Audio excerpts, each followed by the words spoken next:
તો ભગવાનના ત્રણ રૂપ ભાગવતમાં સત સ્વરૂપ, ચિત્ત સ્વરૂપ, આનંદ સ્વરૂપ. સત એટલે જે દેખાતો નથી પણ ચલાવે છે.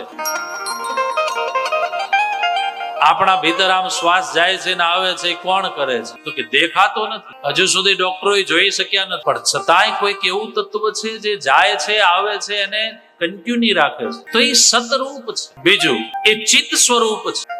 ચિત્ત સ્વરૂપ એટલે મારા તમારા ભીતર બેઠેલું પરમાત્મા, જેને આપણે ચિત્ત સ્વરૂપ કહીએ છીએ, જે મારા તમારા આત્માના રૂપમાં બેઠો છે. અને આ ચિત્ત છે ને એ શું છે ખબર? આપણે જન્મીએ ને એવા જે આપણા જીવનનો કેમેરો ઓન કરે અને મરીએ ત્યારે એ કેમેરો બંધ થાય ત્યાં સુધી જે લાઈવ ટેલિકાસ્ટ આપણા જીવનનું કરે એનું નામ ચિત્ત. એટલે આપણે ત્યાં એક શબ્દ છે, ચિત્તમાં ચોટ્યું છે. એટલે કે અમારા ચિત્ત રૂપી કેમેરામાં કંડરાઈ ગયું છે, રેકોર્ડ થઈ. અને એવું ચિત્ત એ જ્યારે આત્મા જાય છે ત્યારે એની સાથે મન, બુદ્ધિ, ચિત્ત ને અહંકાર આ ચારે ચાર જાય.